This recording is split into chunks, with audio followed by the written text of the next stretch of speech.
How has the heat of the dog days of summer impacted your relationship? Are you fed up and almost boiling over with all the heat from the political election period? We have some tips for you on how to stay cool and keep your hot sex life hot. I'm Elizabeth Wood. And I'm Dan Powers with Beyond the Bedroom. So we're going to talk today about how you can really kind of keep your relationship cool so that you can improve your sex life and your relationship in general that way. Yeah, so I mean, it's what, 90, 100 degrees here on and off through the weeks. That's all we're hearing in the news reports of how hot things are across the United 120s States. in the Middle East. Yeah, the Middle East and Phoenix is frying. But what can you do? Actually, it's been proven that as temperatures rising, as the mercury on that thermometer goes up, so too do our tempers rise. And so what we're really trying to do is help you keep that cool, even tempered, so that when you do want to engage in frisky or sex time, you're not in conflict. So one of the ways to keep cool is to find a perfect watering hole. Maybe you can rest and relax at the side of your favorite lake or swimming pool by the creek or in a swimming pool. One of the things that I do for myself is we have a hot tub and I just turn the temperature down so that I can get in that and cool off. Because when we're hot and miserable, and here in Colorado, a lot of us just don't have air conditioning like us. It's a great way to cool off. Yeah, take a cool shower together and spend some time. Baths, that really requires warm water. But get in and soap each other up in a cool shower. Perhaps you could be like children again, and when walking down the sidewalk, you see a sprinkler, jump in it, have fun, play around in that sprinkler like we did when we were kids. Did you do that as a kid? Totally. I have 3 sisters. We did it all the time, whether it was in our house or our neighbors. It didn't matter. It kind of became a neighborhood thing to do. Enjoy being outside in the rain. Really, let all of that water cool you off. It's a great way to go. I think the big takeaway of this video is that the heat is raising our tempers, and that's not a good thing. So recognize that that's happening and take action to do something that cools you down so that your temperature doesn't rise with your partner.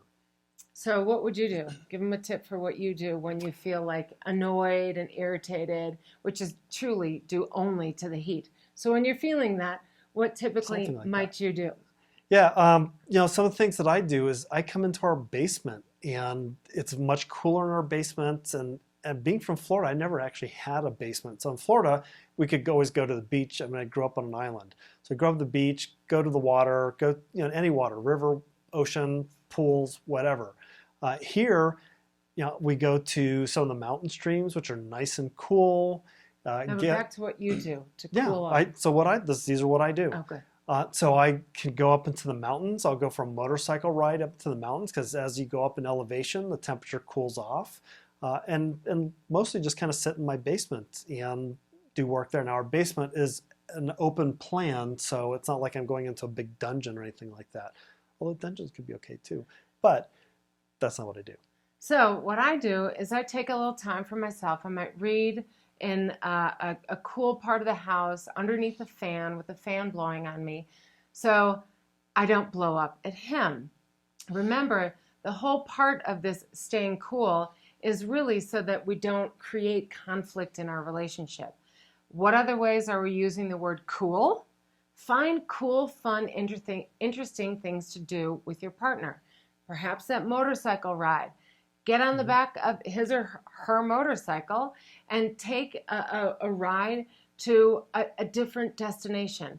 Find a fun thing to do. Go to a really cool and fun movie that you both want to enjoy. So we're going to play on the words. Keep yourselves cool. Perhaps keep cool. Keep cool. Wear less clothing. I mean, cover up where you need to wear and when you need to, but wear less clothing. I intentionally wore a little summer dress. Wear less clothing around the house. If you live in Boulder, women can go topless in Boulder, the city of Boulder, right? Yep. City of Boulder. So perhaps Denver you want to... well. Denver as well? Mm-hmm. Perhaps you want to show your tatas. but not in the Tetons, only where it's legal. So find really cool, interesting ways, unique ways to also keep things fresh and cool and interesting in your relationship. So you can keep the heat in your relationship hot. When you want to turn up the temperature in the bedroom, you really have to be cool and even and level-headed. Oh, last thing, don't talk about the hot political environment with family and friends. Keep yourselves cool because there are a lot of hotheads. This side and that side, this party and that party. Just make sure you try to stay calm because it's only getting worse as the election charges forward. Yes, there's no such thing as cool and calm. Religious, political, there's one other conversations, but those are the two biggies that are going on right now. Sex, death, and taxes. Yeah. Okay, so that is our monthly tip for you. We hope you enjoyed. Please let us know. Take care. Bye-bye. Hi, this is Elizabeth with Beyond the Bedroom. If you liked that video and want to see more, please subscribe to our YouTube channel. You can also like us on Facebook and follow us on Twitter. And as always, please go to our website for the most up-to-date information. Love well and thrive. Thank you.